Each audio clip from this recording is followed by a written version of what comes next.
All right, we're kind of wrapping up here at the SCBWI Annual Conference 2019. And our last but very much not least award-winning 2019 author is with us. This is Tracy Mathias, and she's written a book called Night of the Party that was a Bristol Teen Book Award and a Highgate Wood Book Award. Were there any other awards that I managed to not? It was shortlisted for both of those, and it's also shortlisted for the Irish Great Read Award. Oh, fantastic. It was hard pulling this list, researching these lists and pulling them together, especially since all of you were shortlisted and longlisted for so many different awards. I'm going to turn it over to Roxie to interview you. You might remember Tracy was included last night in the Mass Book Launch, and she was a Crystal Kite shortlisted awardee as well. So over to you guys. Thank you. Thank you. Thanks so much. Well, so I love the title. Thank you. And it's YA. YA? It's a YA love story and thriller and political dystopia wrapped into one. And so the title has a kind of double meaning because the party is the ruling right-wing party that's in control of Britain, but also Night of the Party refers to the kind of inciting incident that sparks off the novel, which is a party where somebody dies in mysterious circumstances, which sets up the kind of thriller element. Wow, that sounds very evocative. So we'll do the political thing in a minute, because I hear that's a very cool part of it.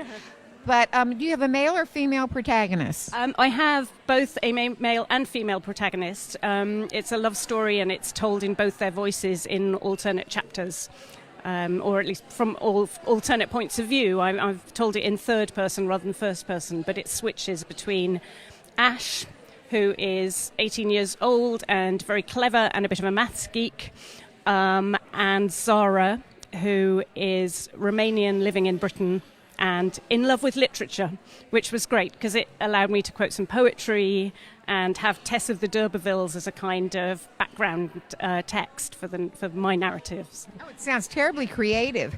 But if you don't mind, Night of the Party. So tell us a little bit about the Brexit connection. I think we can do that. Yeah, if we're allowed to mention the Brexit word. Well, it's really bizarre, actually, because I didn't come at it as a political novel to start with. I came up really with the central personal conflict between these characters, which is that Zara knows something about Ash's sister's death and doesn't tell him.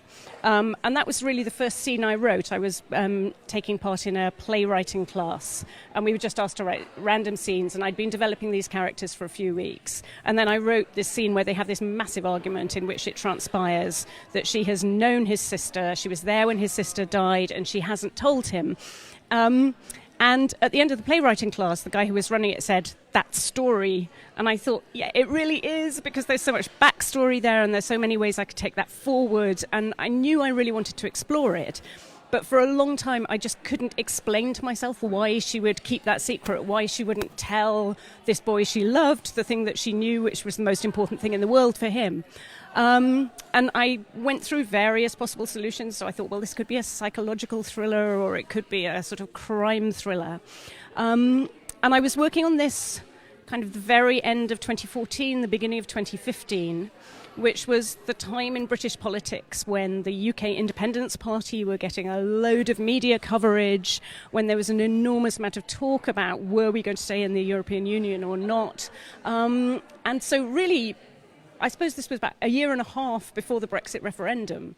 I just thought, so what would it be like if we had an extreme right-wing party in power that introduced really radical and savage policies on immigration and residence and said that if you weren't born here, you didn't have the right to stay, which instantly kind of gave me my plot, because it gave me a reason for Zara not to say anything, because she can't risk getting in touch with She was afraid. She was hiding. She was trying to stay safe. One of the tense things at the beginning of the book is that there's an election looming which might completely change the political landscape, so might be the rescue that she needs. And so she's very vulnerable. Could be very vulnerable under the depending.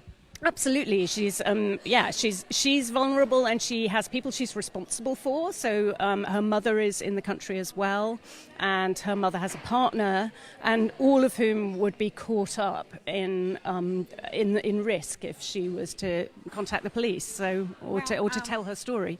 It's not too sad of a story, I hope. No, there's hope. And I mean, it's very dark. I do think it's a dark story. It's quite literally dark. It's called Night. There are a lot of blackouts in it. There are a lot of electricity blackouts. That's a kind of running theme of the story. And in fact, the first meeting between Ash and Zara takes place on a tube train that's stalled because of a power cut. And lots of the scenes actually also seem to take place at night. And there's some sort of politically very dark stuff, some of which I drew from imagination and some of which actually I drew from real life. But it does have a hopeful ending, I think. Oh, it sounds good. It sounds very creative, and I'm sure it's beautifully written, or you wouldn't have been getting on these short lists. But thank you so much. It's been a wonderful conference, and good luck with your books. Thank you very much. And we're going to say goodbye to Kidlit TV. Bye-bye. Bye, guys.